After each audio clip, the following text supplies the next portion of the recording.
Good. Okay. Thank you very much. My name is Jeffrey Bindman, and I am a member of the steering committee of Independent Jewish Voices, as is another of the speakers. And I was asked to chair this somewhat at the last minute, so any deficiencies I hope you'll put down to my lack of preparation. But the purpose of this meeting is to introduce Professor Shlomo Sand and his latest book, copies of which are here, together with his earlier book.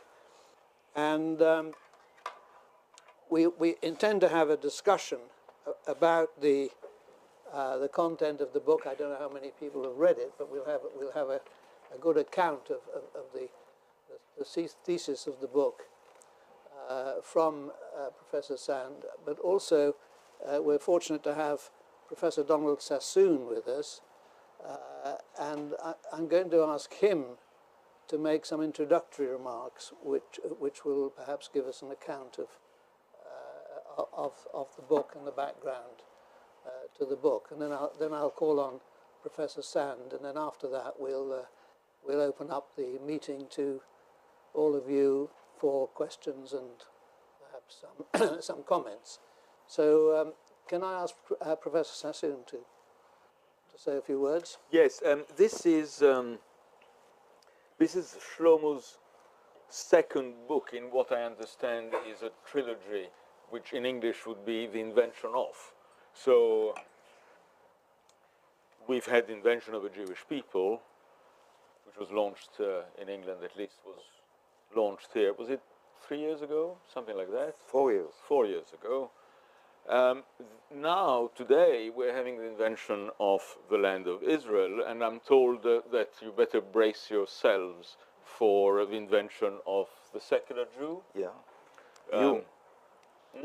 You. Us, yes. Yes, I always thought I existed, but, you know, I mean, having read the previous two books, which I must say, although I have been a secular Jew for a pretty long time, even those first two books destabilized some of my beliefs. Look, allow me just a very, very brief semi-autobiographical note, because one of the reviews the previous book got, I think it's the one by Simon Schama, in the Financial Times, and Simon said that there's nothing new about this. There's nothing new about the invention of a Jewish people, that everybody in Golders Green is perfectly aware of that, which came to me as a complete shock, since everybody I know in Golders Green was not at all aware of that. So that would have been a revelation. But also I happen to have gone to a Jewish school, and nearly all the myths you list in both the previous book and this book were taught, well, not even taught, were taken to be absolutely normal. And I remember, in particular, in the previous book, something about which I was not quite sure is when Shlomo says that, strictly speaking, there never was an expulsion of the Jews from the original land of Israel, etc., etc. Since I'm a skeptical historian, and since I know in France someone who is a great specialist of Roman history, I asked her, I said, you know, I never thought about that. I took it for granted that, of course, the Jews were expelled. I mean, it doesn't mean that they have a right to go back or a state, you know, I mean, all that. But nevertheless, I thought that as a matter of historical fact. And she said, poof, absolutely not. Jews were not, you know, Romans never expelled anybody. They killed people, you know. But they didn't actually bother to actually, you know, put them on a cart, and, you know, it's much too expensive, you know, to destroy someone, you know. You just execute the whole lot. So, of course, the Jews were, everybody, she says, knows that. And I said, no, everybody who's a specialist in Roman history knows that. Yes, she said, that's what I meant. I said, yes, but there are people in the wider world who are not specialists in Roman history. So I, you know, that is one of the things that I was not sure about the first one. The second one finds me much more fascinated and interested, because this is very much the material of the historian of 19th and 20th century Europe, namely the definition of the state, the boundaries of a state, the nation of a state, and so on. And I know you are an admirer of Renan, because Ernest Renan, who wrote a very famous lecture back in 1882, Qu'est-ce que c'est une nation? What is a nation? Which, you know, there's a whole literature about that. And one of the things that Renan says, a celebrated aphorism, he more or less says that the people who make up the nation remember, and if they don't remember, they make it up, or, you know, forget the exact words. And this is part of creating a nation. He then also adds, much to the annoyance of historians, because history is a threat to nationalism, because one of the tasks of the historians, he wrote in 1882, which is not bad, one of the tasks of historians is precisely that of dismantling some of the mythologies of nationalism. And since this meeting apparently is in memory of Eric Hobsbawm, yes? And Eric Hobsbawm was my teacher. I did my PhD under his supervision. One of the very things he insisted and he taught is that the one thing historians must do is to remember what people have either made up or have forgotten. This is a central task. And I think, Shlomo, whatever people might say about this or that part of the book, I mean, this is your central job. And even though you're never trained as a historian, were you? As a historian, yes, but not as a historian of Judaism or Zionism. No, of course, of France. No, but France, yeah. Yes. I don't want to speak at length because I want you to tell people about your central thesis. But one thing I want to say is that from a comparative point of view, because I'm a comparative historian, I like to look at A and then look at B and X and look at Y and compare and contrast. I mean, this is a sort of thing I like doing. And reading this book, I thought Jews, Zionist, nationalist, but also, frankly, even Jews in general, like to emphasize their exceptionalism. We are special. Not because we're necessarily the chosen people, although this adds to the exceptionalism, because God can only choose one, and, you know, it had to be us. The old Jewish joke, couldn't you choose somebody else, you know? But everybody, every nation which constructs itself also preaches exceptionalism. The Germans have a Sonderweg, the Americans have American exceptionalism, l'exception française, the particularities of this, peculiarities of that. It's a sort of ongoing saga in which everyone insists that they're special. And one of the things that make them special is the unchanging nature of the past. Everybody else changes, everybody evolves, there is history all around us, except for us, whoever we are, Italians, Hungarians, Americans, and so on. We have an essence which never changes. And the point of politics is to find what our essence is and then make it realize. And I was very amused by the discussion on the boundaries of the land of Israel, because, as you point out, strictly speaking, the actual, you know, a unified state of Israel actually, if it existed for about a century.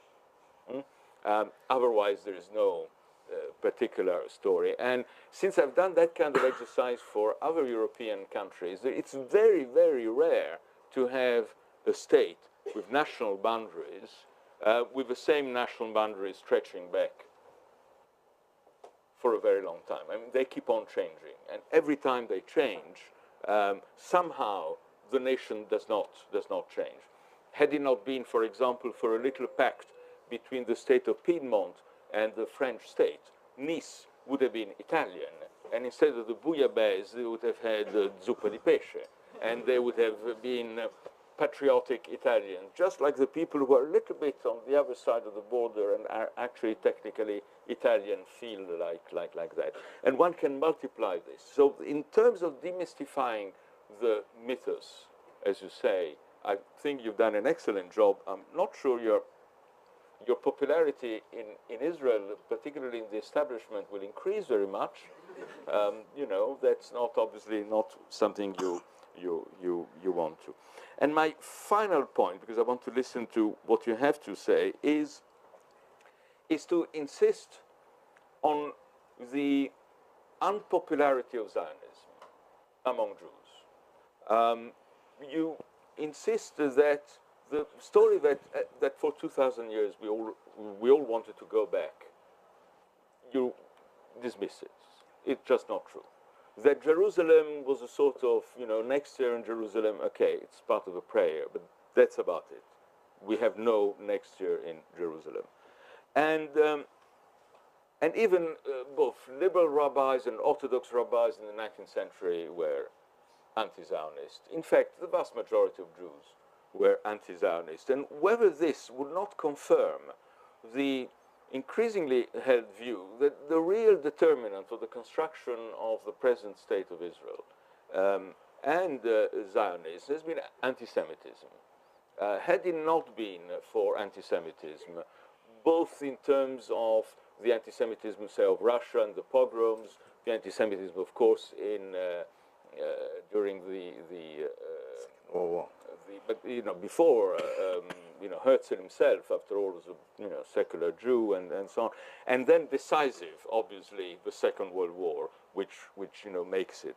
And in a way, we are looking at the failures of Zionism, in the sense that even though everybody now could go to Israel, even though there is finally a Jewish state, even though finally there is Jerusalem there, 10 million out of the 15 million Jews in the world have absolutely not the slightest intention to go there. They want to stay in America, they want to stay in Britain, in France, and so on and so forth. And finally, one last remark from my own background. I'm not, like many people here, an Ashkenazi Jew. I'm a Sephardi Jew. I was born in Egypt, and my family is Middle Eastern Jewish. My family left Egypt shortly after my birth, that is in 1947, for reasons which have nothing to do with politics But after 1956, most of the Jews who lived in Egypt left. They left because, of course, of the Suez Crisis. It had become increasingly uncomfortable. Some of them had been there for generations. They left. And we were then in Italy, and there was a constant stream of refugees going through Milan. And you know where they wanted to go? The rich ones went straight to Switzerland. The poor ones went to Argentina. Those who had relatives in the United States went to the United States, and an awful lot of them went to France. Very, very few went to Israel. So, from a point of view of the sort of program is, if something happens to you, then going to Israel is a sort of automatic reflex. It did not work. As long as I could go somewhere, they did. Russian Jews who could not go to the United States went to Israel.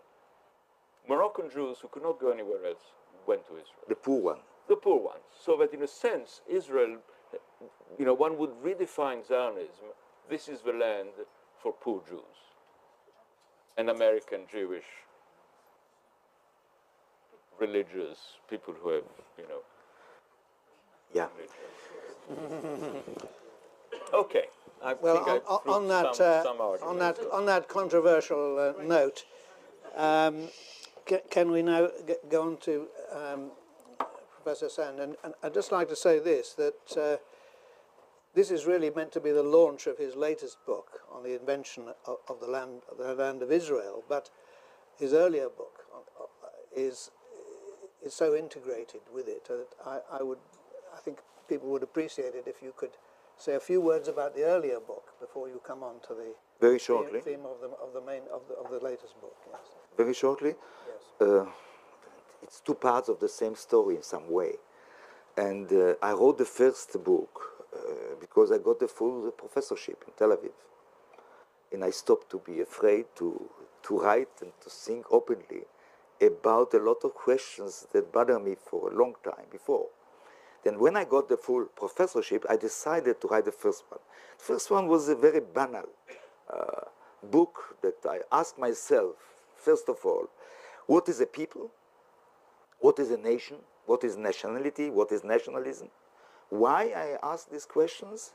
First of all, because from Britain came new voices in the 80s of the 20th century, like Benedict Anderson, Gellner, and Hobsbawm, and a few others. Then reading this stuff, I was thinking why nobody is applying it to the Jewish history. We know that the English is kind of, new nation. The French, the Italian, but only the Jew were in the eternity, you see, 4,000 years. Now, I'm lucky that I'm living in the Tel Aviv University when the historians are more or less like the historians in England in the beginning of the 20th century, not in the beginning of the 21st century. Now, the other things that pushed me to write the first book was the discovery of the archaeologue, the Israeli archaeologue, about the fact that the exode, the famous exode of the Jews from Egypt, didn't happen. I remember the first time that I heard it, I was shocked. When I was young, I was leftist, but I believed that the exode, the kingdom of Solomon, of David, it's history. In knowing from the archaeologue that all this is myth, it never was a real kingdom of David and Solomon that cover all the land of Israel. Then I decided to start to attack the questions of a Jewish people, the existence of the Jewish people in a modern sense of the word people. It was simple.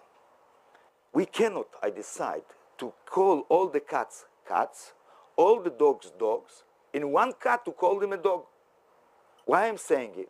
Because we apply today the word people easily to a human group that has in common a kind of secular culture, daily practice and all this. Language, food, music, a lot of things. In the case of the Jewish people, we have not 200 years ago a common thing between a Jew from Kiev and a Jew from Marrakesh. In common, there is something very important, but it's religion, with all the practice around. But when we are going farther from the religion practice, we don't find something common between a Jew in Kiev and a Jew in Marrakesh. This was the starting of my work. Examine the Zionist historiography in seeing how it was built, constructed, the idea of a people. And you concluded very, very nicely the way that I worked till arriving to publish this book. By the way, the exile, I was educated, not in a Jewish school in London. I passed all my years in Israel. The fact that the Jews were expelled from the land of Israel was the basic of my thinking about our collective identity. You understand? It was so deep. I remember the day that I read a little, very short article of somebody that say, no, the exile didn't happen. And I remember running to the library of our university that has a lot of books about the history of Jews, really. And I was looking for one book, one research book about the act of the exile. And I remember I didn't find any book how the Jews were expelled from Judea, from Palestine. I didn't find even one book. I remember the same day running to a few of colleagues that are occupying with, with ancient history, and asked them, I'm shocked. The exile didn't happen? And they told me, we never wrote that the exile happened. And I said, come out to the corridor, ask all the students. Everybody knows that the Jews were expelled from Judea 2,000 years ago. Yes, but it's not us. And then I started to understand what is nationalism and what is the technology of diffusing historical consciousness. I think that everywhere it exists, but it was very sharp to me. The technology to diffuse is some historical knowledge without any basic of evidence. Now, I wrote a book. It was translated to 20 languages. It didn't finish yet. I mean, it's continued to work. And it was a bestseller in Israel. My colleague didn't like the book, but the student liked it very, very much. They bought it. I didn't become a rich person, but they bought it. It was 19 weeks in the bestseller in Israel. You see, we are a very strange country. Now, you mentioned before Simon Schama. I don't know him personally, but in the Financial Times, he was one of the first to attack me by saying, we know everything about this, but everything is not true. It's one of the arguments. Everything we know before, and everything is a lie. Now, he blamed me that I tried in my first book to cut the connection between Jews and the land of Israel. I was surprised because it wasn't my purpose, really. I want to deconstruct, to decompose the idea of an ethnic, of a race that a lot of people, a lot of students around me believe in it. I didn't think about the land in the first book because I'm not so clever and I didn't understand at the beginning the insistence of the Jewish people is because people have lands. Religion don't have lands. It's very simple, very banal. And then because of Simon Schama and a lot of other Israeli Zionist historians, I decided to write the second Terminator, Terminator 2, about the land. Now, a few things I knew before. I knew, as you mentioned very nicely, that the Jews 2,000 years ago didn't want to go there. And today, I begged Woody Allen to come to live with me in Tel Aviv. But he preferred the Goys. Woody Allen, yeah? Mm-hmm. Now, not in the past and not in the present, Jews didn't want to go to Palestine. They didn't want to go to Palestine because Judaism, the place of Palestine in Judaism, is not at all the place of Palestine in Zionism. There is a deep, deep contradiction between Judaism and Zionism. In some way, Zionism is a kind of opposition, a complete opposition against Zionism. And the fact is, when Herzl established the Zionist movement, all the Jewish establishment, Orthodox, Reform, Conservative, were against Herzl. You know the Lubavitch today, that are very, very Zionist, very nationalist, very patriot. But the great rabbi of Lubavitch in the beginning of the 20th century was one of the first anti-Zionists in the Jewish establishment in the Russian Empire. To give you one little story, you know, Herzl wanted to unify the first Congress of Zionism in Munich. How is it in English? Munich. You know, Basel was a little city in Switzerland. He wanted in Munich. Then he started to prepare the Congress in Munich in 1897. And then a petition. There were 80 rabbis, great, important rabbis in Germany. Between the 80 rabbis of Germany, 78 signed that they will not accept a Zionist Congress on the land of Germany. Only the two of them didn't sign. 75 signed. They will not accept a Zionist Congress on the land of Germany. They were between all the important rabbis of Germany. And the poor Herzl was obliged to go to Basel in Swiss. We are lucky, by the way, if you are thinking deeply. It's very, very good that the Congress, the first Zionist Congress, wasn't, wasn't established in Munich. If you understand me, it's important. Now, you see, I wrote the book showing how the way not only the Zionist historiography translated the deep affinity, the deep relationship of the Jews to the Holy Land with the concept of a homeland. But in Jewish tradition, in Jewish religion, there is not a homeland.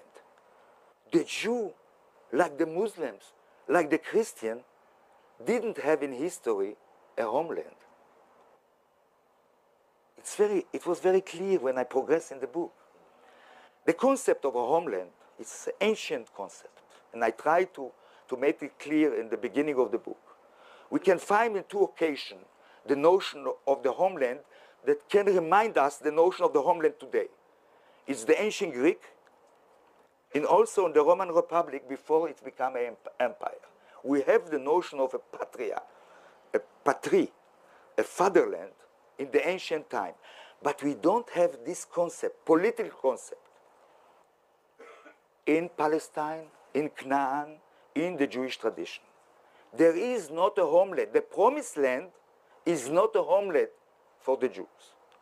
The reason that they didn't emigrate 2,000 years to Palestine was clear. The relationship to the Holy Land was a metaphysical relationship. People don't want to go to live in a holy place. You are not very religious here. You don't understand what is to live in a real holy place. It's difficult to make children, to be ill. Can you imagine all the things that we are doing daily in the daily life? To do it in a holy land? A Jew couldn't accept it. In the Talmud, very, very clearly forbidden the Jew to go collectively to Palestine. The only way to go to Palestine, like my grandfather, was to go to Daida. In my grandfather, I mentioned it at the beginning of the book. In the beginning of the 20th century, my grandfather sold everything that he had, didn't give a dime to the children, took the money and went to Jerusalem. He's buried in the Olive Mountain. Mount of Olives, yeah. The Mountain of Olives. The Mount of Olives. He's buried, I think, till today there. You know why? He didn't emigrate to Palestine to live there. He emigrated to Palestine to die. Why? Because after the Jewish tradition, the people that are buried, the Jews that are buried near Jerusalem, they will wake up in the redemption, the first one. And my grandfather was like, the guys that try to cut you from the right. He jumped the queue. Yeah. You understand? You want to be from the first one that wake up. You have to understand. Next year in Jerusalem is not to emigrate to Jerusalem. It's the redemption. With all the death. With all the death. As you know, the Jews didn't accept the Messiah, Jesus Christ. This is the reason that they couldn't become Zionists. The idea of Zionism started not in Judaism. It's your fathers that invented Zionism. You, the British. By the way, it started in the Puritan Revolution in the 17th century. The first idea to send Jews to the Palestine, because the redemption will start, the real redemption will start when the Jews will be sent to Palestine. We can find in the 17th century in the Puritan Revolution the idea that the Jews has to go there. From the 17th century till the 19th century, it started to develop here in London. In the middle of the 19th century, the father of the idea of Zionism wasn't Herzl at all. It was Lord Shaftesbury. You know, this slogan, a land without a people without a land, is not at all Jewish. It's British. It's British. Sorry? No, it's British. Okay. It's British. There are historians, sorry. You don't think it's a good idea. This is the reason it's German? No. But by the way, Shaftesbury was the guy that diffused it largely in the audience, in the British audience, British journalism. Maybe he didn't invent the idea. But you know, the evangelists from the 19th century had a lot of influence of political persons in Britain. I will make it shorter. 1917, your Balfour, Lord Balfour, Arthur Balfour, give the declaration, the letter to Rothschild, you know. He sent a letter in November 1917 to Rothschild saying a homeland. In that time, we have to remember November 1917, in Palestine, there are 700,000 Arabs, 60,000 of Jews. You have to remember, the Zionist Congress was in 1997. From 1997 till 1917, yeah, it's 20 years. Only 30,000 Zionists emigrate to Palestine, because the other 30,000 was anti-Zionist in Jerusalem. Jews that were against the idea of a Jewish state. This is the date of the declaration of the Balfour in 1917. By the way, Balfour and the others, member of the government, of the British government, Lloyd George and others, were pro-Zionist. Clearly pro-Zionist for a lot of reasons. One of the reasons was the background, the ideological religious background. The Jews, it will be good, they will return to Palestine. Secondly, is the interest. It always is going very practical in the British tradition now. You know, the imperialist idea, the ideological idea. About Balfour himself, he was a little bit anti-Semitic. Very tough to the Jewish emigrants that came from the Russian Empire. Very, very tough. He's one of the responsible of the law, anti-immigrant law in Britain against Jews that came from the East. And I asked myself, writing the book, if he's so, you know, in Israel, Balfour is considered the second Moses. A second Moses, really. There is a street, by the way, there is a street after Balfour, and not after a lot of other things that it's very surprising that they don't have, you know, streets in Israel. But Balfour, there is even a village that after the name of Balfour. He was an anti-Semitic. We have evidence that, you know, he didn't like the Jews. And he was afraid from this emigration. And he's one of the responsible of the law against the Jewish emigration to Britain. But this is not so important. The departure point of the existence of Zionism in Israel is not the Balfour Declaration. It is the law of 1924 that was fixed in the United States against emigration. If you want to understand the date of the birth of the idea of an Israeli state, is first of all 1924. Till 1924, more or less 3 million of immigrants from the East went to the West, coming to the United States from New York, from Montreal till Buenos Aires.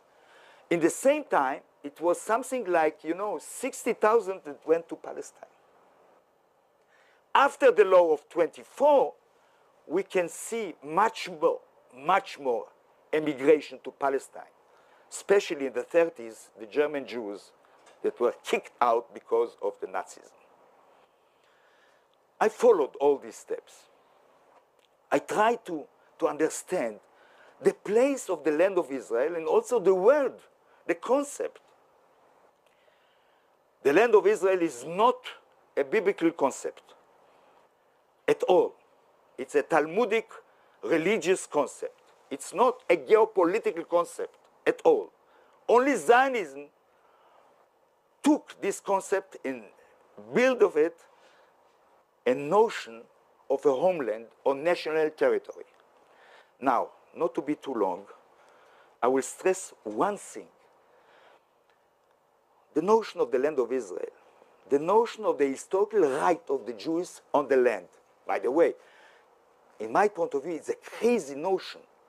After 2,000 years, to have a historical notion, a right, it's unbelievable. You can imagine it? If we will try to fix the world after the historical rights of people on lands, we have to support the Serb when they try to destroy the Kosovar.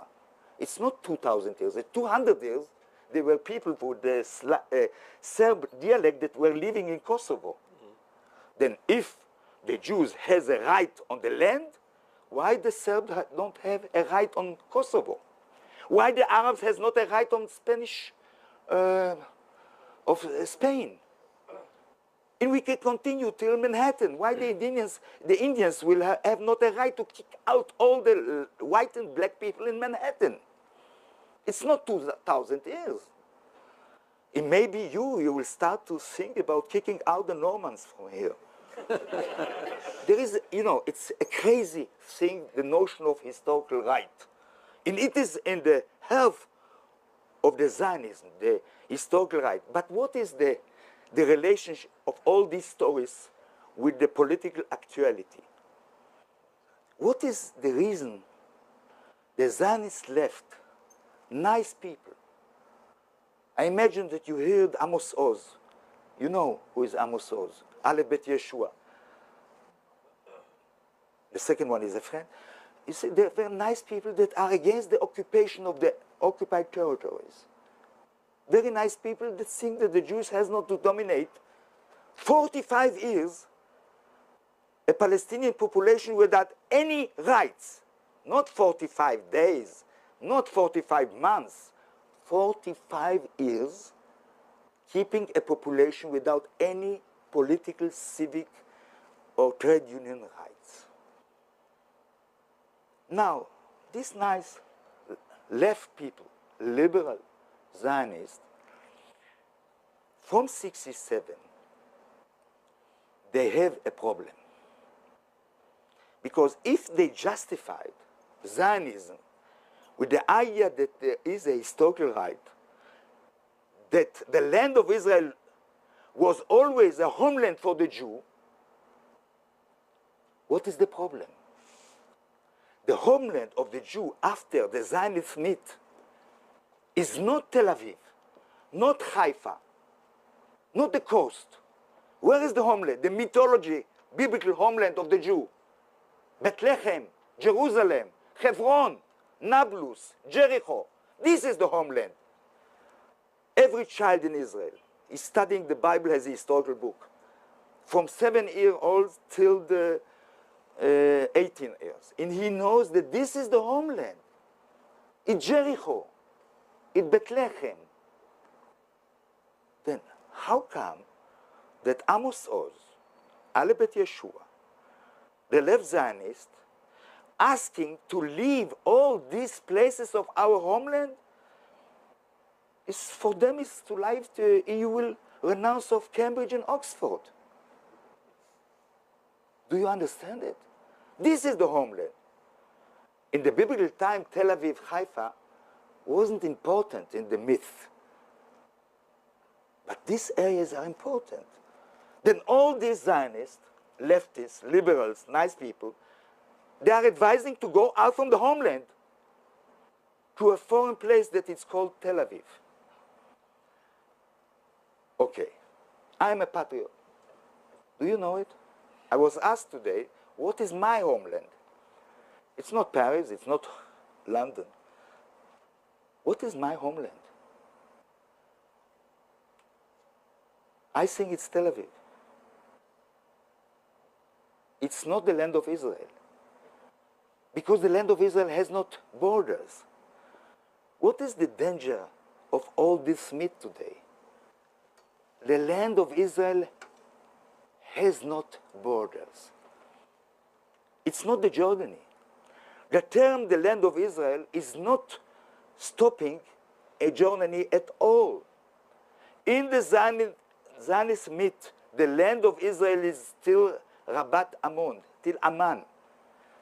It's a part of the land of Israel. If we wouldn't stop in Jordani, if we conquered also the other part. You'd have to go to Syria and into The Iraq. Syria is a part of our land, of our homeland. It's not a Jew. From the Egypt But River to the to Euphrates. the Nile. Yeah. To the Euphrates. Yeah. Now, I will not come to political questions. I imagine that you will have it in your questions, then I will stop here. Okay? Okay.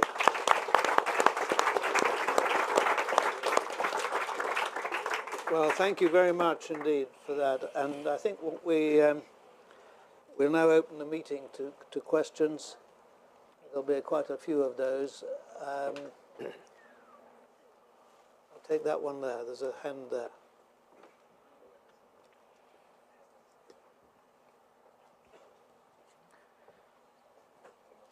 Shlomo, you said that the land of Israel was not delineated in the Bible. There's no mention of Israel in the Bible.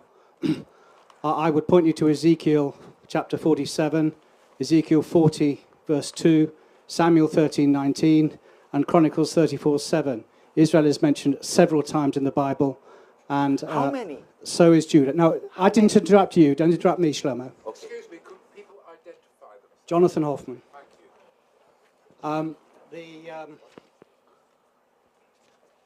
The second point, Shlomo, you say Israel, well, Israel is not a biblical concept. Unfortunately, you've written yet another book which shows you're an academic fraud. You cherry-pick sources that you pretend proves your point. You even take them out of context when you suits you. The only people who believe you are those who've already made up their minds that Zionism is the root of all evil. You're a charlatan, Shlomo. Thank you. You can answer that. You can answer that, yeah. I will answer very, very shortly. You know, we are lucky today, because of the internet, to have search machine, how we say it in search machine? Search engine. Search engine. engine. You know, the Bible is online. You know it? Also the New Testament, don't be afraid. The Bible is online. Now, after this meeting, I advise you to go at home, to put the term land of Israel. By the way, You've had your say, Mr. Hoffman. He interrupted me, I'm interrupting. No, you're not. Sorry that I interrupted you. You will continue all the evening because of it? Now, I repeat one thing. I ask you, 11 times in the Bible we have the concept of the land of Israel. Most of the places it's clear that this is the land of the kingdom of North, Israel kingdom, not Judah. Jerusalem is not a part of the land of Israel in the Bible. I insist. There is sentence that it's not clear, but there is others in the 11 sentence that mention the term land of Israel. It's clear that Jerusalem is not a part of the land of Israel. Because the land of Israel, because it wasn't a concept of land of Israel. Now, if 11 times you can find the land of Israel, you will find more than 50 times the term land of Canaan has a term of this place. Now you can find there 25 times, I think. Don't catch me with numbers, of the land of Judah, but not the land of Israel. Now, there is a discussion. It's a biblical term or not? Now, do you know the names of Joseph Flavius, the great historian, Jewish historian, that were living after the Bible. Do you know the book of the Maccabee? Maccabee. Yeah. By the way, in the Puritan Revolution, it was a very popular book because Cromwell saw himself a Judah, the Maccabee. Anyway, the book of Maccabee, Joseph Flavius, Philon from Alexandria, all the literature of what he called the Second Temple, there is not even one sentence that mentions the land of Israel. This concept didn't exist in all this literature. And I repeat, Joseph Flavius, the book of Maccabee, Philon d'Alexandria, all the things that we have after the Bible, the name of the land of Israel doesn't exist, my friend, my Jewish friend. It exists 11 times in the Bible. You say it didn't exist at all. We don't want to hear No. from Mr. Hopper again. I said You've it had doesn't your say. exist. One moment. It's very important to understand. It doesn't exist as the term that applied to this territory, to the promised land. You understand me? In the Talmud, they mention a lot of time the land of Israel is concept, a religious concept of the Mishnah and the Talmud. And by the way, the borders of the land of Israel in the Mishnah, in the Talmud, in the real Judaism, in my point of view, you know what is the borders of the land of Israel in the Mishnah and the Talmud? There is borders. It's from... the Egypt River. No, not at all. This is very interesting. It's from, I don't know the name, Accra, Eka, from Eka till Ashkelon. This is the land of Israel in the Talmud. You have to know it if you discuss about terms. Okay? What is the second thing? Yes, I'm a fraud. You see? Well, I don't think we need to go Touched into me. that. It we touched don't- me a we- lot. Very thick and But things after, I'm quite sure that when you said it, you were a good lecturer of me. You read the book. Shlomo, I don't Thank you think very I don't much. think we should pursue that. We Thank don't- you very much. We shouldn't pursue that. I mean, as to this, we've had enough of it. As to the detail about the where land of Israel is mentioned or not mentioned, read the book and do your own research. But I think we can move on from that point. Now, Okay. Can we have another question on it? There's one over there. Yes. Sorry, there are plenty. It's difficult to get the right order. I've got the microphone. No, let's have this one first, All and then we'll go over there. Come on, ask your question. Wait, because even we can't hear. Yusuf Sharif, King's College London. Professor, when you wrote these books, didn't you fear that your arguments will be used by people who are against the existence of Israel? Did you face this problem when writing it? Thank you. That's a good question. Yeah. Do you want to say something? Yeah. As you know, politically, to answer, as you know, politically, I'm a very moderate person. No, it's not a joke. It's not a joke. Historically, I consider myself, as Donald said before, very, very radical by decomposing the myth. But you have to know, politically, I'm for a solution of two states.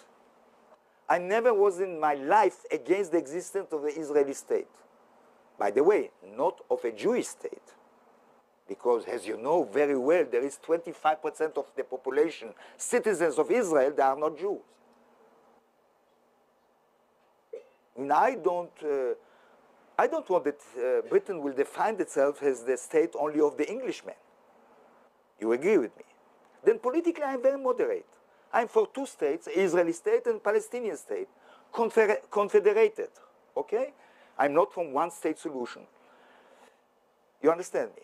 Now, writing the book, I was thinking that, people that don't agree with me politically, they can use it. But if somebody really read my book, read my conclusions, he knows very well that I am not against the existence of Israel today. We cannot go back in history. Even if Zionism, even the myth, and I think the myth, for me, become lies. Because, you know, when the myth decomposes, it's become a lie. But it doesn't mean that you can go back. Now, but thinking like this, you cannot produce books. I think that I'm very careful in my conclusions, political conclusions. Try to read the second one, okay? But you know, people interpret you. You see what people made with the Bible, okay? The people that wrote the books of the Bible, the people that wrote the books of the Bible, they didn't know that they will be used by the Zionists 2,000 years, 4,000 years later or 3,000 years later. Yes. Can we go on to another question? Yes. Okay, thank you very much. There's somebody at the back who was... this woman. A woman at the back. Right. The question of the two things, the land and the people. The Jewish people have a very clear identity, whether they're secular, whether they're religious, whether they're in Israel or in the diaspora. There's something that holds them together and has held them together all that time, in spite of the fact that they haven't had a land, and the world has benefited hugely from those people.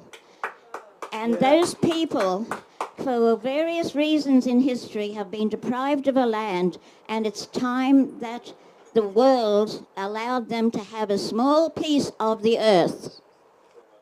I think that is a very important question, and I think what's worried me throughout this whole discussion and reading the books as well is, what does it mean to be a Jew if the ethnic character is missing, and if the attachment to the land of Israel is missing?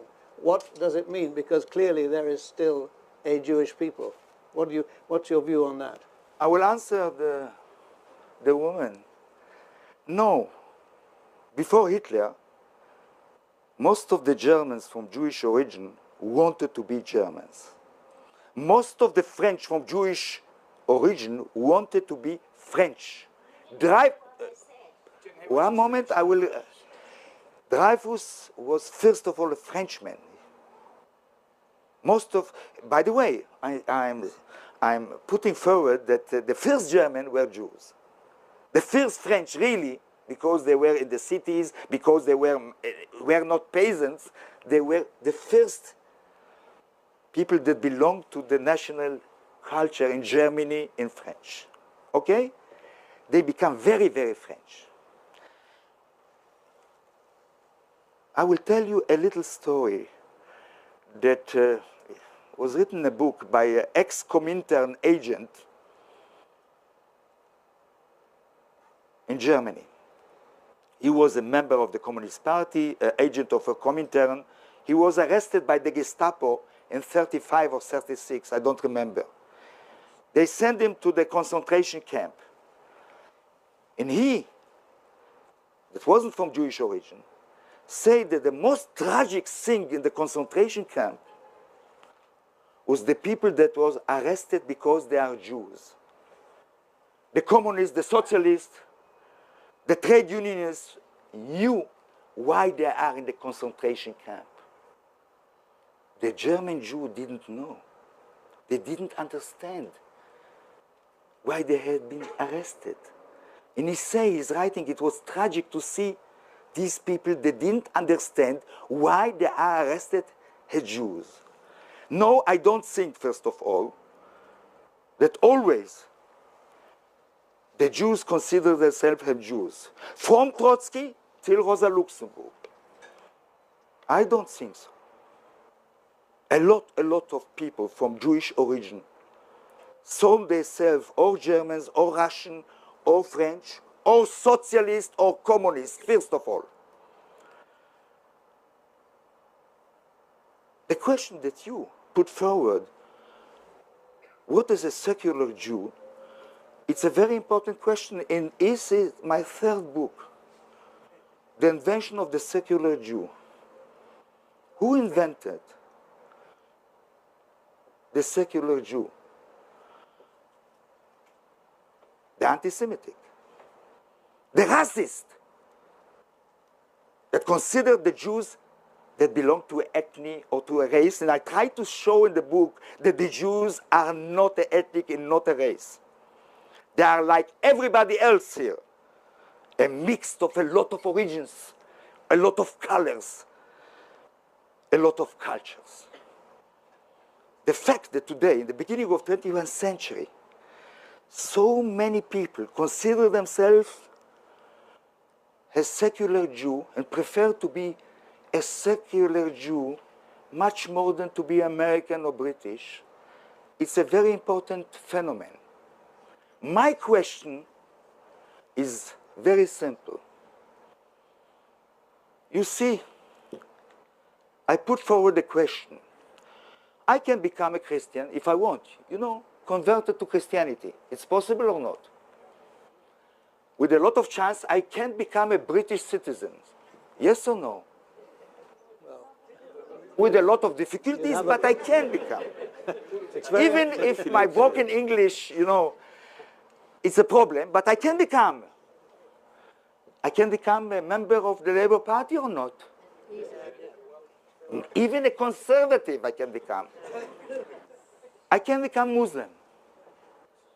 My question is very, very simple. How come that I can become a secular Jew if I'm not born with a Jewish mother? It's possible? Yes, convert. Ah, but I'm an atheist. My mother is not Jew. And I want to belong to this club, to join the club of secular Jews.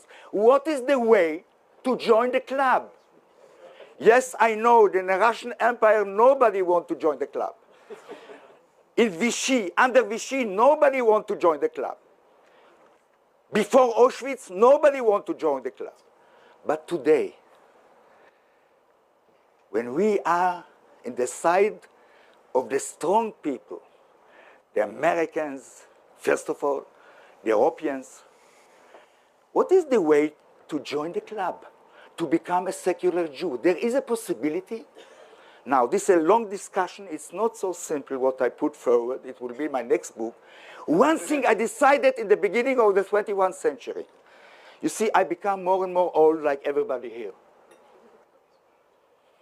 And before approaching the exit, the sortie, I decided that I don't want to belong to exclusive clubs, only to inclusive clubs, that everybody can join the club.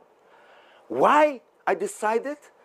Because I came from a Jewish background, and I know very well the history of the Jews in the 20th century.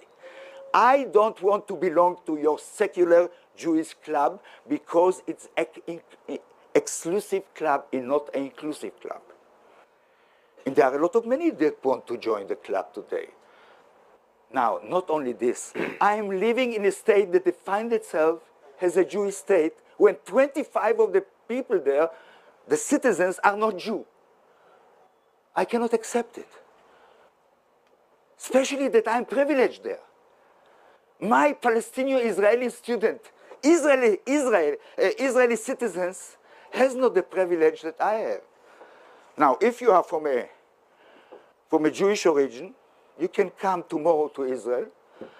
In 3-4 days, become Israeli citizens, coming back to London, and feeling that this little land is your land, but it's not the land of my student, Palestinian student, Israeli citizens, not at all. I cannot accept to belong to your exclusive club. Sorry.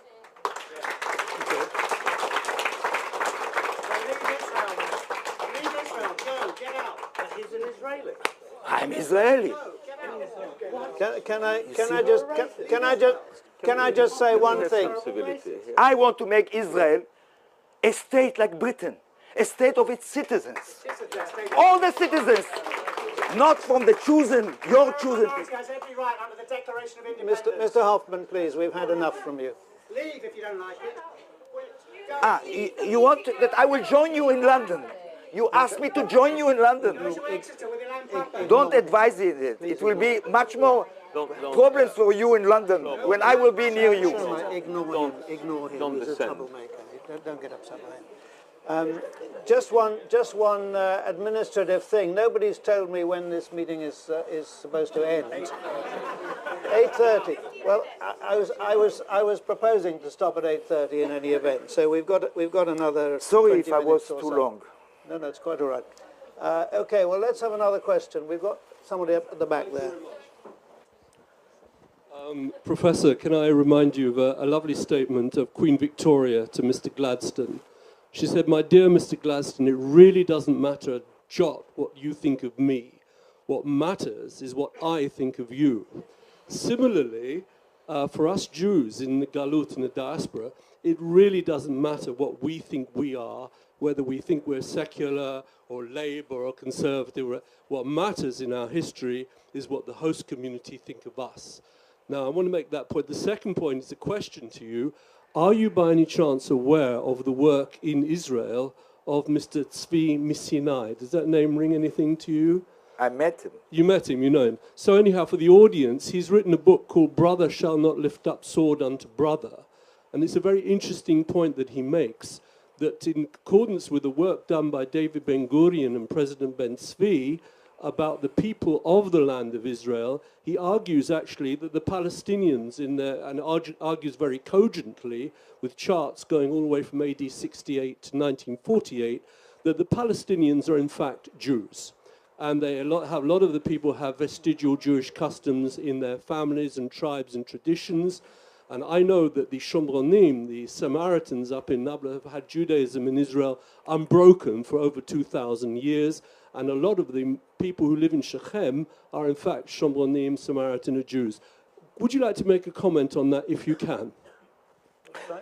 Yeah, very quickly about the first question that, the anti-Semitic made the Jew, the secular Jew.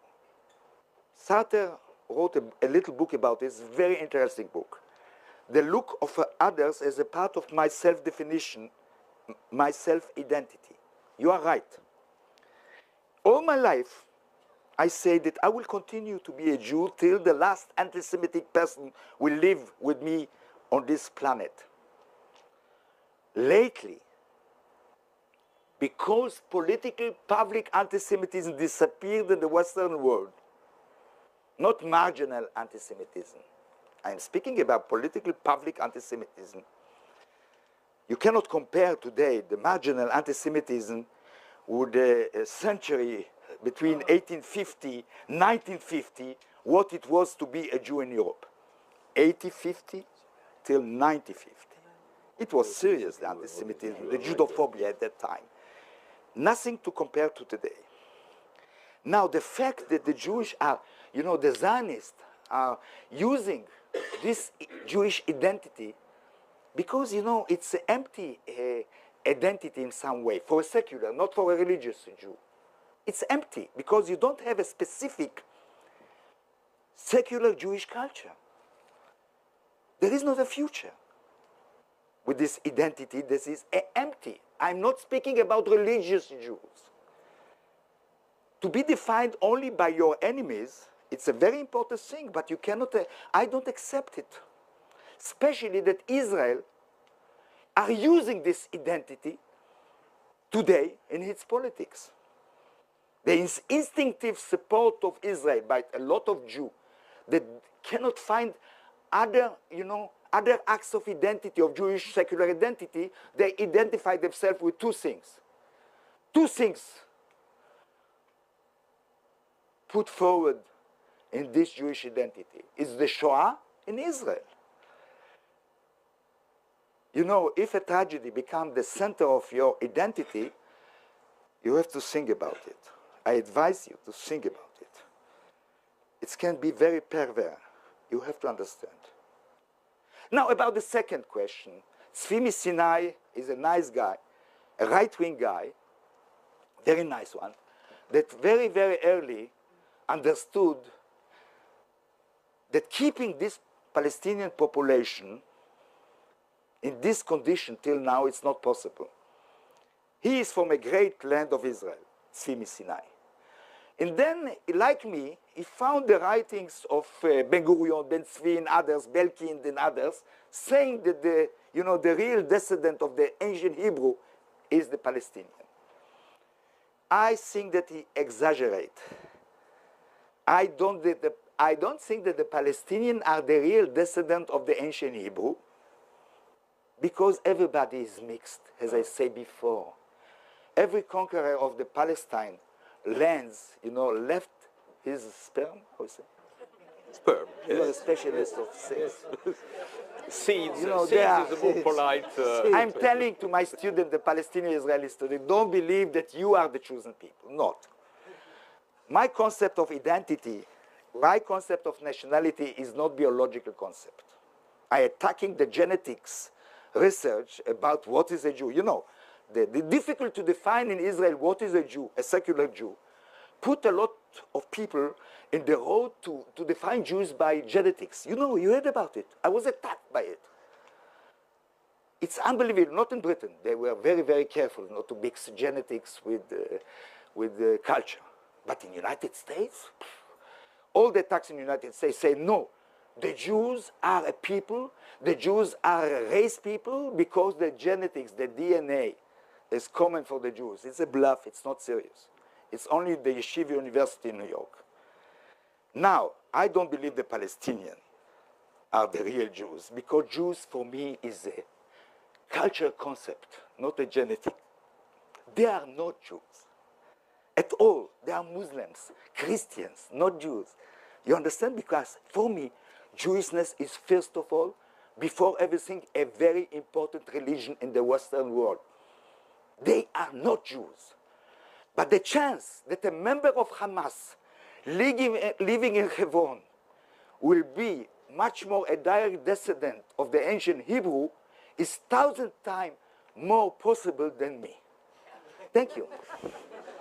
Okay, I'm going to bring in Professor Sassoon now. I'd like to comment on the same point. Just to add on this eternally fascinating topic of who is a Jew. Freud has a sense, who is a Jew? And he says, well, I don't know, the religion, I'm not religion, I don't speak Hebrew, I'm not, there's a long list of things he's not. Yet, I cannot put it in words. Can you imagine the founding father of a talkative cure, yeah, the one where he could not find the words to define it. It was something imponderable. But like you, I was rather taken by Jean-Paul Sartre's famous essay that the Jew, in a way, is defined by the anti-Semite, that it is the others. And, some identities we choose, football teams, stuff like that, but even that there is a social and cultural environment which may force us towards one direction or another one. But on the whole, yes, we also respond. And that was the kind of Jew I was, the one you say is invented. I mean, a secular Jew, because not the religion and so on. But then, recently, I've become more Jewish. Not because I reread the Bible or I had a return. No, it's not the anti-Semite which made me more Jewish. You fall in love in a Jewish girl? No. Not that, Shlomo, much more interesting, or less interesting. No, I have become, like many others, I think like you, we had a conversation about this once. I have become more Jewish, not because of anti-Semitism, because frankly, in my entire life, I haven't really encountered anything which could remotely be described as serious anti-Semitism. I may have been lucky, but that's the way. No, what made me more Jewish is the state of Israel. But not because it's my state. Precisely because it is not my state. It's your state. You're an Israeli citizen. I'm definitely not. But because it calls itself the state of the Jews. And somehow it involves me in everything it does. And I cannot sort of just shrug my shoulders as I did for many years and say, look, this is nothing to do with me. They do whatever it is. I may dislike it, but then I'm not sure I like Chinese policies in Tibet or, or Burma or something. But actually it was not like that. And so I and some of the people, by the way, who are involved in Independent Jewish Voices, which co-organize this, in a way we are saying, not in our name. That is, I do not have a choice. You know, when Israel will be a state of all its citizens, including, of course, the Palestinians, and it will be a state like Egypt or Switzerland or France and so on, and there will be no anti-Semitism, then I can relax and say I have so many other interesting identities, much more than the Jewish one. It's very important. I treat you in the new book. I mention, not by name, I mention... Hope so. Yeah, I don't want to make you more difficulties that you have. Anyway, I mentioned this phenomenon of people that define themselves as Jew, not Zionist Jew, that feel very badly with the militaristic behavior of the Israeli state. I mentioned you, I praised you. There is not a problem. By the way, I didn't deny the Jewish identity, it's stupid. I denied the existence of a Jewish secular culture. Oh.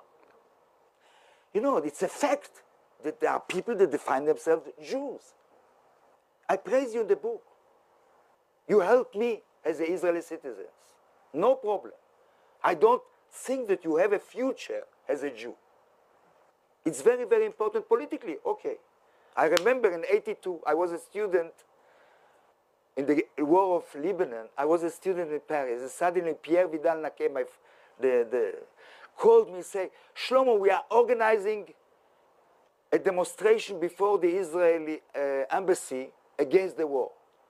You have to mobilize all your friends, Israeli friends, to come to the demonstration. This is under the name Jews Against the Lebanon War. And I asked him, yeah, but, you know, it's a problem. I cannot bring other people, not Jews, to the demonstration. And I had a lot of friends, not Jew. I think it's a problem. Till now, it's a problem. But, you know, I praise you in the book, that you exist. It's very important. Against anti-Semitism. But one thing is important. If you think, because of your position, because of your origin, because of your sensibility, that you have more a right to accuse, to attack, to critique Israel than non-Jew, this I'm against. You understand me? Mm-hmm. If you take the right to criticize Israel more than a non-Jew is doing it, I cannot accept. You understand me? No, but I don't think that you have a right more than a non-Jew to criticize the militaristic, racist attitude of the Israeli government today in face of the Palestinian people. But I appreciate a lot. I belong, by the way, Jewish for the peace in the Middle East in Paris. But I say that it is, you know, conjunctural. It's, you know, it's a passager. You understand? Transitory. Transit. Yeah. It's not. I have a Jewish past.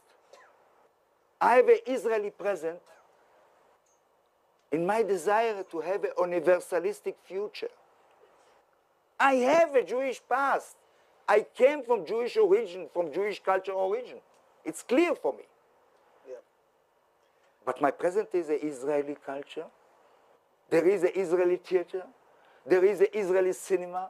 There is a literature, Israeli literature. There is not a Jewish theater. There is not a Jewish cinema. Harold Pinter, your Harold Pinter, was a British playwright from Jewish origin, East European Jewish. But he didn't write Jewish plays.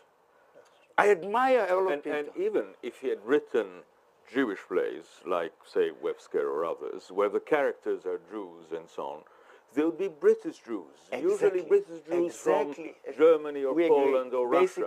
I mean, I say this because there is a sort of, you know, when people talk about Jewish sense of humor, they think Woody Allen, they think American sense of humor. Well, that's Jewish American sense of humor. Wonderful. Not only this, I will, in the book... Or Jewish food. Well, it depends. In the United States, in Morocco, they didn't have a Jewish food. Exactly. You know, it's certainly not my food, frankly, which is much better than the sort of Polish stuff. You know. Now, look, we've got very little time left, so I want to give more people a chance to to comment and ask questions. Now, would anyone else like to come in? Okay, there you are then. Now's your time. Professor, I congratulate you on your lucid deconstruction of the myth of ethnicity and state. But I have news. The settlers aren't going back. And besides, there's room for them in the West Bank. There's no problem. As long as the Palestinians can inhabit Israel. So why not the one-state solution?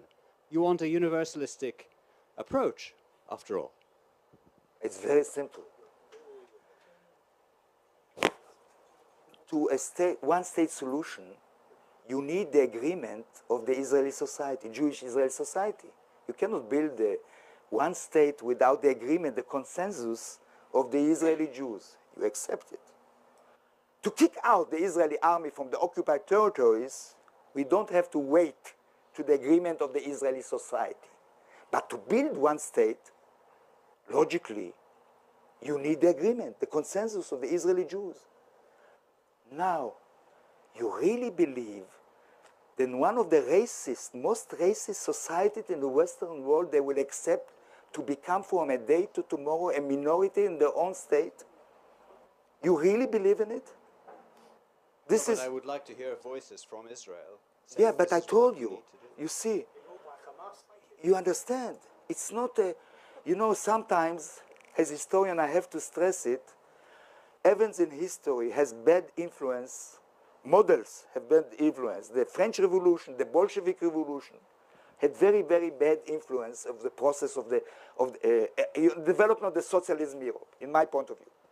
South Africa as a model make a lot of difficulties in the left in the Western world. Because, you know, they found a solution in South Africa for one state between white and blacks. Everything is supposed to be okay. But there is a big difference between South Africa and Israel. The white in South Africa couldn't live without the blacks from economical point of view. The Zionism was much more clever than the Afrikaners, much more clever. They built a society and economy with the, you know, with the principle of pure ethnization. You understand? They don't depend on the force of labor, Palestinian force of labor. You understand? Only the march. They can live, the Israeli society, without the Palestinian. This is the reason that I stress that the notion of one-state solution morally is the best solution. It's clear for me. I'm living much better with Arabs today than with people like us. Sure. But I'm a realist. I want to live in the Middle East. You understand me? I don't believe in a one-state solution, sorry, because you cannot convince today. Now, the world, and even the Arab League, accept the existence of an Israeli state in the 1967 war. You know it. I think that everybody here that is afraid from this conflict, dangerous conflict, not far from here, because of the existence of a nuclear air, had to support a solution of two states, but not a Jewish state and an Arab state. An Israeli state with all its citizens and a Palestinian state of all its citizens. By the way, the settlers that want to continue to live in their settlements in the West Bank, they can become Palestinian citizens with equal rights. And when I meet Palestinian representatives, I say, this is not an issue. If they want to become a Palestinian state like British citizens, it's okay. Without all this privilege in water, in land, and also the fact they are the, you know, the owner of this land of Israel. You understand me? Yes, if settlers want to continue to live in a Palestinian state, I am for it. I want to get rid of them from the Israeli state. Okay, well, I think, unfortunately, we've now come to a point at which we need to bring the meeting to an end. There's still a lot of questions, I know. Perhaps I can just take one more question. We've got a couple of minutes. I haven't taken so many from the back. There's somebody right at the very back. I will come back with the next book, okay? Then we will continue. Yeah, come back with the next book. Just one question from the back. Ashley Dickinson, Christian Friends of Israel. Whether we call it the land of Canaan or Israel, the fact of the matter is it is the land promised to them by our Father God in Genesis chapters 12, 13, 15, Exodus 33, Psalm 105. And by the way, I'm coming to my question, it's not quite true that there's no that there is representation for Palestinians in the Knesset. 3 Arab Can you parties. just ask your question, because we're very short of time? The Jews were exiled from the land of Israel by the Romans and persecuted for centuries afterwards. Don't you believe that your book, by claiming that this wasn't true, belittled the depths of the persecution that the Jewish people have faced throughout the ages? I'm not just talking about Nazi Germany either. Imperial Russia, those of us who have seen Fiddler on the Roof, seen how the inhabitants of Anatevka were turfed out. No, I'm sorry, what is your question in one sentence? I'm Jews were exiled from the land of Israel by the Romans, persecuted for centuries, and don't you believe that your book, The Invention of the Jewish People, belittles the depths of persecution that they had to face centuries afterwards? The question is, do you think it belittles the suffering? Does what you're saying about the exile belittle the suffering that the Jews have suffered since? The Jews suffered under the Christian domination in the Western world. They suffered under this domination, Christian domination, much more than under the Islam, as you know, because you started with history. The Jews were not expelled from Palestine, Canaan, Judah, not at all. You will not find, if you will find one book, historical research book that described the exile of the Jews from Judah, I will give my demission to the Tel Aviv University. I promise. Go to Rome. There's an arch, the triumphal arch. That's the end. You heard me. Now about the suffering. Yes, the Jews suffer a lot from the Christian churches, all of them. For the Christianity, the legitimacy of another monotheism wasn't natural. You have to understand. Only one Israel could exist in the Christian tradition. Verus Israel is one, the son of Jesus Christ, not the Jew. By the way, no, Jesus Christ was a Christian. He wasn't a Jew. Sorry.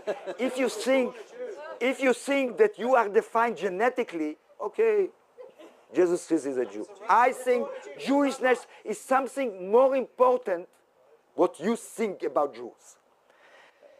I don't think that the Jews were expelled. But if you really want to understand Zionism, really, you have to know two things. Zionism was a secular movement that said that God promised us the land before he died. God is death, but he promised it before the land. About anti-Semitism, yes, anti-Semitism was one of the deep culture of Christianity, anti-Judaism. But it is the past.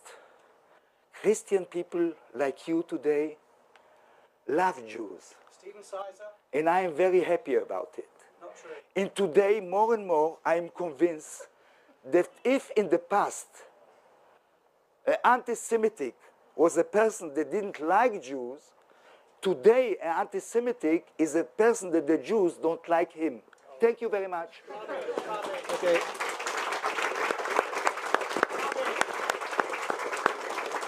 Thank you very much. Well, I'm going to bring this meeting to an end. If anybody wants to buy the book, I think it's right here. The latest book and the other book. But this is a matter for the publishers who are here. Do you want to say anything finally about the thank you very much for kind of arranging the meeting for us. It was very entertaining, very interesting. And yes, the books are available all at a discount. And thank you very much to our speakers, and thank you all for coming.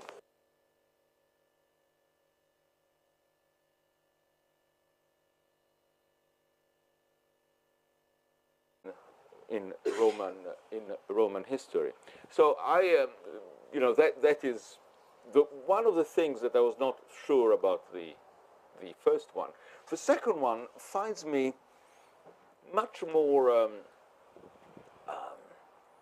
fascinated and interested, because this is very much the material of the historian of 19th and 20th century Europe, namely the definition of the state, the boundaries of a state, the nation of a state, and so on. And I know you're an admirer of Renan, because Ernest Renan, who wrote a very famous lecture back in 1882, Qu'est-ce que c'est une nation? What is a nation? Which, you know, there's a whole literature about that. And one of the things that Renan says, a celebrated aphorism, he more or less says that the people who make up the nation remember, and if they don't remember, they make it up, or, you know, forget the exact words. And this is part of creating a nation. He then also adds, much to the annoyance of historians, because history is a threat to nationalism, because one of the tasks of the historians, he wrote in 1882, which is not bad, one of the tasks of historians is precisely that of dismantling some of the mythologies of nationalism. And since this meeting apparently is in memory of Eric Hobsbawm, yes? And Eric Hobsbawm was my teacher. I did my PhD under his supervision. One of the very things he insisted and he taught is that the one thing historians must do is to remember what people have either made up or have forgotten.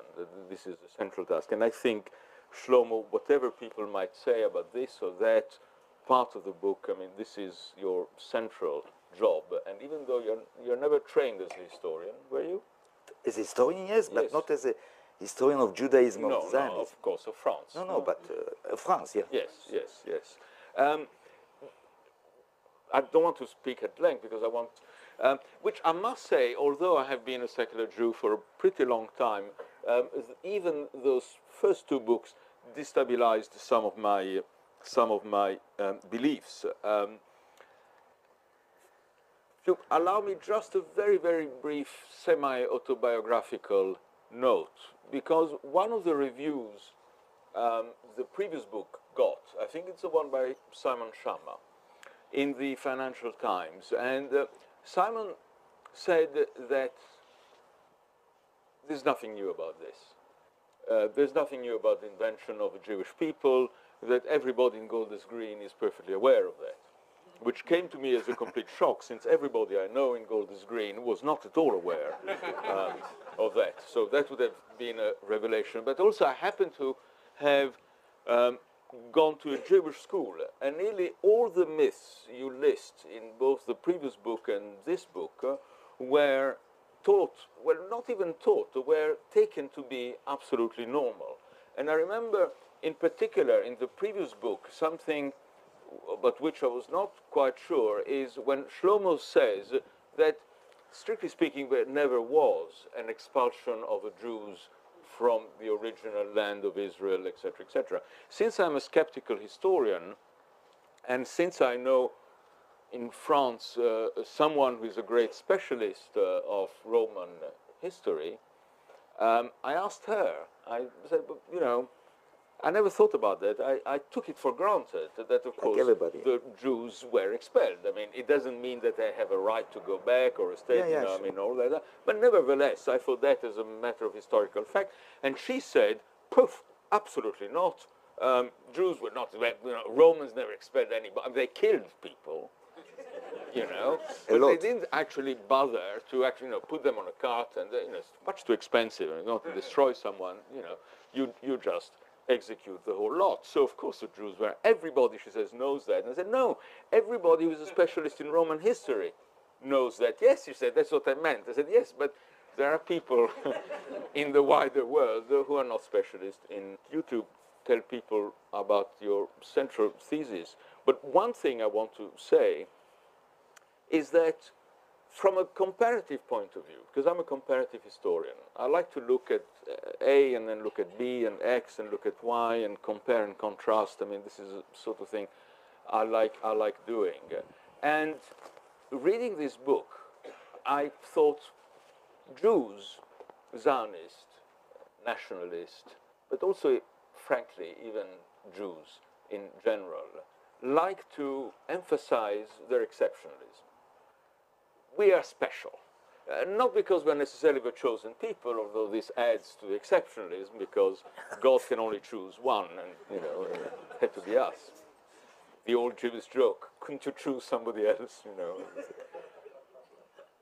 But everybody, every nation which constructs itself also preaches exceptionalism. The Germans have a Sonderweg, the Americans have American exceptionalism, l'exception française, the particularities of this, peculiarities of that. It's a sort of ongoing saga in which everyone insists that they're special. And one of the things that make them special is the unchanging nature of the past. Everybody else changes, everybody evolves, there is history all around us, except for us, whoever we are, Italians, Hungarians, Americans, and so on.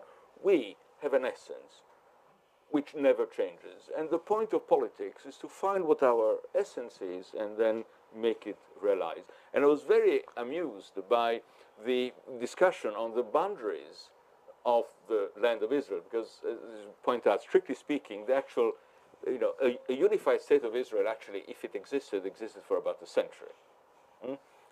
Otherwise, there is no particular story. And since I've done that kind of exercise for other European countries, it's very, very rare to have a state with national boundaries, with the same national boundaries stretching back for a very long time. I mean, they keep on changing, and every time they change, somehow the nation does not change.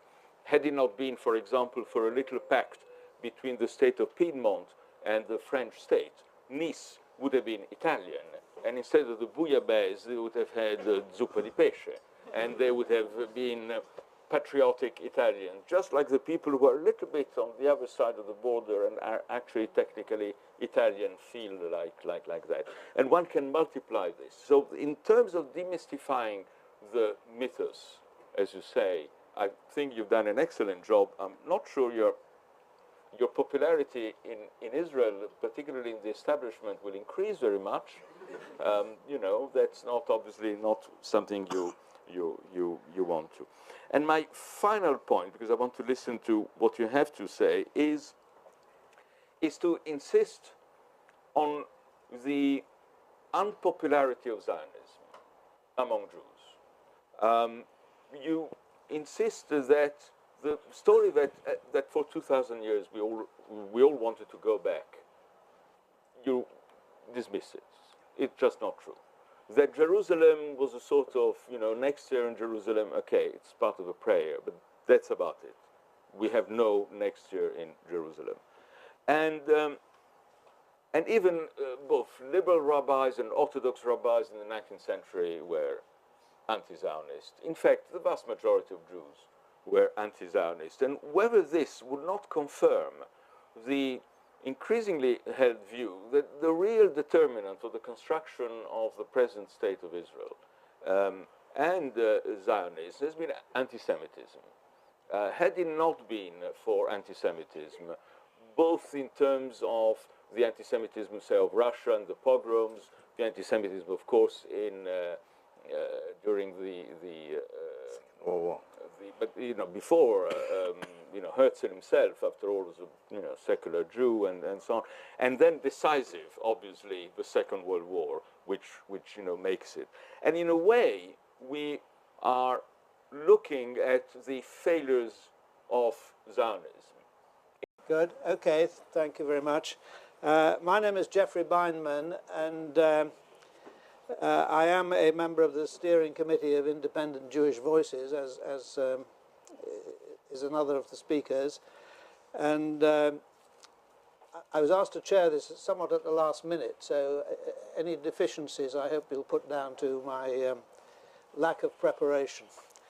But the purpose of this meeting is to introduce Professor Shlomo Sand and his latest book, copies of which are here, together with his his earlier book.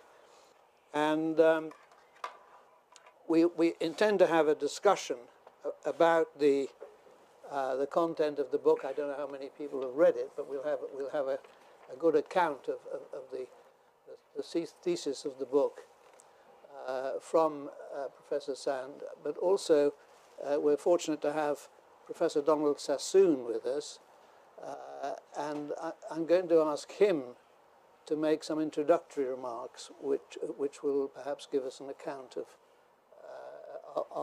the book and the background to the book, and then I'll call on Professor Sand, and then after that we'll open up the meeting to all of you for questions and perhaps some comments.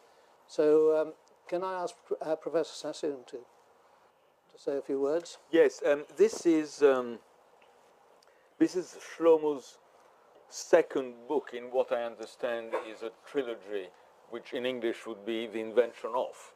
So we've had The Invention of a Jewish People, which was launched in England, at least was launched here. Was it 3 years ago? Something like that? 4 years. 4 years ago. Now, today, we're having the invention of the land of Israel, and I'm told that you better brace yourselves for the invention of the secular Jew. Yeah. You. Us, yes. Yes, I always thought I existed, but, you know, I mean, having read the previous two books,